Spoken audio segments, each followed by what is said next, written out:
guys, welcome to my very first YouTube video. My name is Neenah and I'm currently building my hair extensions brand from the ground up. The hair extensions brand is called Jolie Frizz. She is a natural hair extensions line, so we sell extensions from 3A all the way to 4C, and then we also sell textures like kinky straight or yaki straight. And I really wanted to create a space where I could share my journey in real time. The good, the bad, the breakthrough, I want to share it all with you guys. So this channel is for anyone who is looking to build something for themselves, especially if you are a first-time founder that's doing it scared and doing it anyway. I really wanted to talk about why I started Jolie Frizz. So I want to get into my backstory, what no one told me while I was in the process of starting my business, and then lastly where I'm currently at right now with my business. Honestly, Jolie Frizz kind of has like a deep meaning to me specifically. I feel like a lot of Black women growing up, it was really hard for us to accept our natural hair.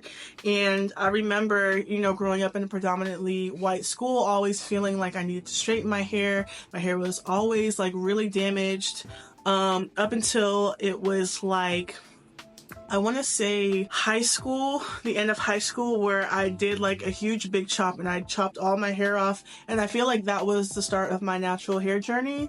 And along with that, along the same time frame of the natural hair movement that we saw all over YouTube, I would just rock this like cute little like curly fro and rock it to school, and I would just be like, man, like I would love to have some extensions that would match my hair. And I remember it being such a hard thing for me to find back then. I think back then I was wearing some extensions from this brand that was called Boho Exotic Studio, and I loved their extensions. I wore them all throughout college. They were like my go-to. And then I think they just randomly stopped selling one day. Throughout college, it was kind of an idea where I was just like so obsessed with hair. Like I was always known of like always changing my hair. There was just something where I was like, I feel like I could start my own hair business. Throughout college, it was kind of something that was in the back of my head up until I want to say 2020 was where I finally started to create the like brand vision or the business plan for my business. And that's when Jolie Frizz kind of became to be like an actual thought that was put into this world. I spent like 3 days making a full business plan about the business, what I wanted it to look like, how I was going to scale it, like the whole nine. And then I just like dropped off the face of the earth after that. And I just kind of let it go to the back burner because of course life happens. I lost my grandmother that year. I just had a lot of loss that was kind of accumulating in my life, and I just really wasn't in the headspace to start my business. Fast forward 3-4 years later, I'm working as a marketing director for my job, and it was something that was getting louder and louder, like the more that I was working at my job. And it was just something where it's like, I don't know if I can see myself in this corporate world for much longer. And if I do, I definitely see this vision that I have for the brand that I want to build kind of slowly but surely fading itself out. I didn't like that. In November of last year, I found the perfect vendor for myself. I was like, this is the vendor that I'm going to use. I started building my social media calendar. I didn't post anything yet. I wanted to have everything kind of like congealed together and like pre-planned out, because I knew that there's going to be times where I was going to get busy and I wasn't going to post. And I know that when you're building something, you need to rely on consistency. And so I was building all of those things in that same time frame. And then fast forward another, I want to say December, January, February, March. 4 months later, I told myself I was going to post the first post that first Friday or first Saturday in March.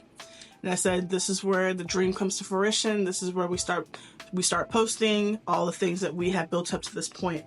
That following Monday, I was getting my blood drawn, and I got a notification from my job for a meeting, and it said it was a very urgent meeting. I go home, I had just got my blood drawn and everything, and I go home and I log on to this meeting, and I was told that I was laid off from my marketing position. The Saturday or Friday, I can't remember, I posted my very first post of Jolie Frizz, and then that following Monday I was laid off from my job. This was the loudest call from God, from the universe, from whatever you believe in, for me, that told me that this was supposed to be what I was doing. I was sad, but I immediately like flipped the switch and went like 10 times harder than like where I was going like previously into my business. And yeah, I mean, it's been scary, it's been fun, but really it's been like liberating to see myself evolve in such a short amount of time, because I got laid off in March and we're in May, and just see all that I've done with the business has been honestly quite amazing. And I'm so proud of myself, and I think it just goes to show like the power that you hold when you really hold in on your dream. It's kind of unreal, like what you can master in such a short amount of time. I feel like that's been something that's definitely kept me moving within my business. My why has been so deep for me. My why is how I grew up, not feeling seen, wanting to change that for other women who potentially feel the same way. I want to build a community of women who want to embrace their natural hair, but maybe just want like a little extra flair to it. Like, it's really a story that I feel a lot of Black women possess, where it's like we're learning to love our natural curls, but it's hard when it's only like a few inches long. I think that having something that can help you out makes it more fun. You can try out different hairstyles. I got these cute little like beads. It just makes it makes the journey a whole lot more enjoyable, and that's kind of what I wanted my brand to speak to. And then lastly, I wanted to do it for freedom. When I was working at my job as the marketing director, I was turning into a zombie. Like, it was getting very, very bad. It was just coming to a point where it was like, wake up, go to work. I was looking crazy at work. First of all, like, I would wake up like 20 minutes before like I would have to be at my job. My job was like 10 minutes away. Just throw on some clothes. I would just look a hot mess. And it was just coming to a point where I was just like, I cannot see myself continuing to do this. And it's like, there was no freedom.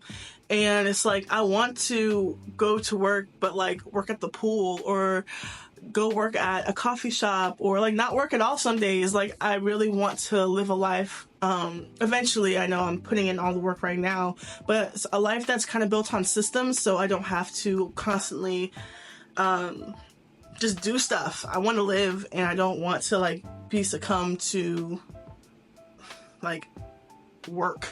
I think that's the journey of entrepreneurship. It's building systems to help you live the life that you really want, so you don't have to like rely on someone else's like bottom dollar. I'm so grateful that I was laid off from my job. So grateful. And it was funny because everyone felt so bad for me at my job, and I was like, I'm all right. Like, I will be okay.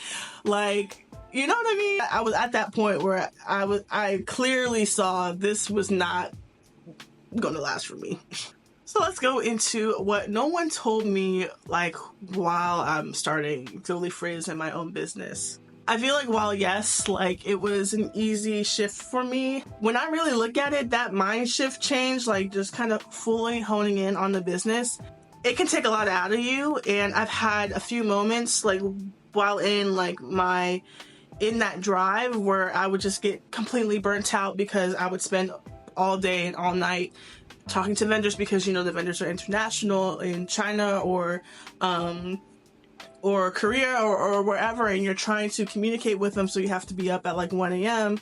and then in the morning I'm trying to, you know, create content for the video, and then I'm the model, so I have to make sure that I'm always looking my best, and it just comes to a point where it's just a lot. So I think that knowing how to navigate your time and maybe setting designated days to do things, you need to be very organized. If you're not organized, you're going to continue to feel burnt out because you're going to be doing like a million things at once. And so I feel like that's one of the biggest things that I need to learn, is just organizing myself and having designated days to do certain things and not trying to do things all at once, because it get old real quick. And then how expensive it really is. I am someone like, of course, like working in marketing, it's like branding is my cup and butter. And so I knew for my brand, I wanted it to speak to people. I didn't want to just kind of throw a logo. I didn't want to just throw a logo on like a box and then want to just call it that. Like, I wanted it to be an experience. So I definitely spent a hefty little penny on things that kind of make the brand the brand. I'll show you my box real quick. So this is the Jolie Frizz box. She has a cute little bow. So when you open, you like, obviously. So it'll come kind of tied up like this. I want to create a little experience for the customers that I have. And then you untie it, and then it has a cute little silk or satin, I don't remember which one it is, placement for your extensions. So whenever you're not wearing your extensions, you can utilize the box and just kind of put it in there. And then buying the extensions, I knew that I wanted to have some creators to help me with the brand, because wearing 6 different textures all at once was going to be a lot for me, and so you have to delegate, and so you have to purchase more hair for the models that you want to use. I had to pay for hair. Luckily, I was able to find an app on Shopify for an affiliate program, and so that was kind of easy for me to kind of delegate, not having so much money put into creators. If they make a sale, they're gonna get a percentage of that sale, and I can talk more about that in another video if you'd like. Where was I going with that? Spending money on branding, creators. I was going to spend money on building a website, but I just looked at a bunch of YouTube videos online, and I was able to create the website myself. But I was about to spend money on the website, and that was gonna be like $600 something. And so starting a business is not cheap. We received a bonus from my job. I put my whole bonus into my business. Call it dumb. But I was just like, no, this is what I'm supposed to do. And I just threw it all up in there.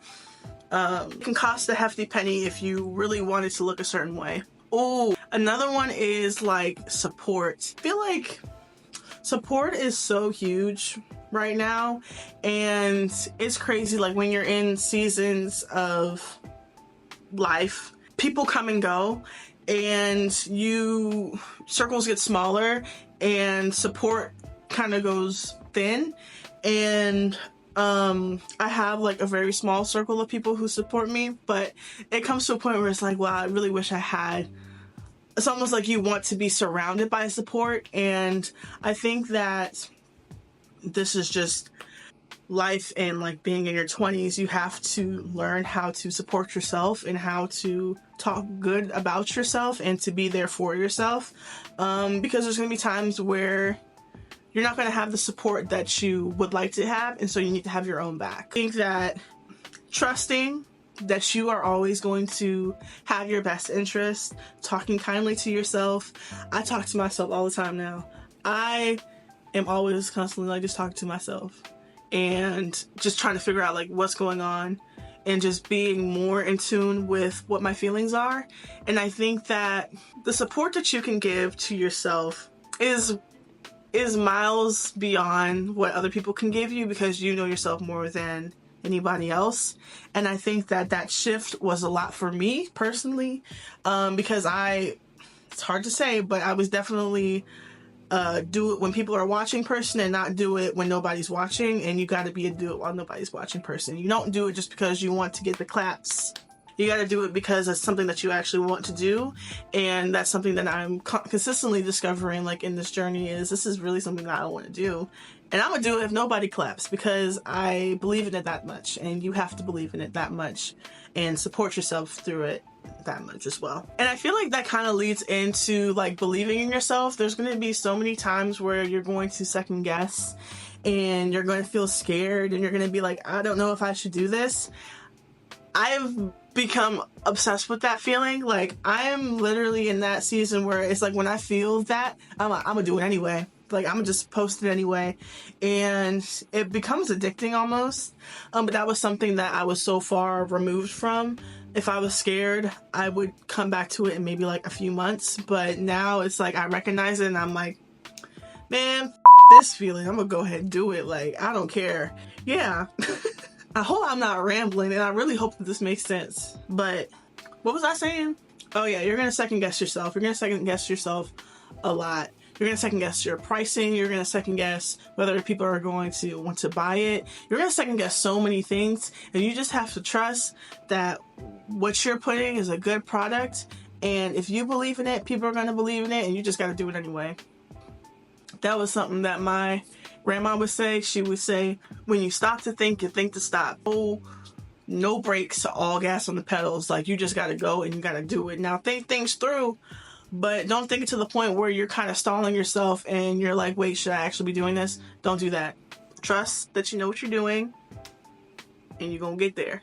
Okay, so where I'm at now, we had just launched Jolie Frizz just launched last week. We launched last week, and it was, oh my gosh, that day I cried like 3 times because it was the start of a new life that I'm building for myself, and I was just like, wow, it's actually here.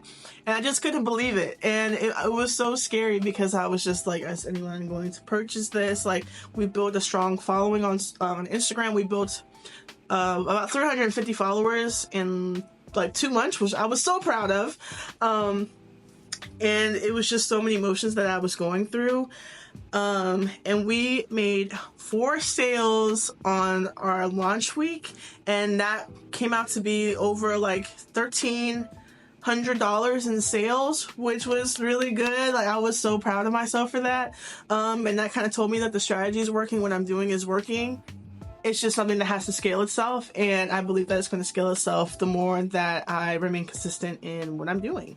But yeah, I'm so proud, even with it being, you know what? No, I feel like that is a great starting point to make over $1,000 in your starting point from scratch is something to be proud of, and I am super proud of it. I was about to downplay it, but I'm super proud of how Jolie Frizz launched, and I'm excited for how it's going to continue to grow, honestly. My hope for this business is to really just end up running with the big dogs. Like, I really want to be one of the go-to brands for natural hair extensions, and I want to document the full journey, and I want to share with you guys what's been working with me, what's not been working with me, give you tips and tricks, some things that I've learned throughout my marketing career that has helped catapult me into this next part of my life. And yeah, so if you are someone who is building something too, or maybe you're just thinking about building something, make sure you subscribe to my channel. Like I said, I'm going to be documenting my whole journey, and I'm not going to be gatekeeping anything. I'm also working on an ebook as I'm going through this journey, so if that's something that you guys want, drop a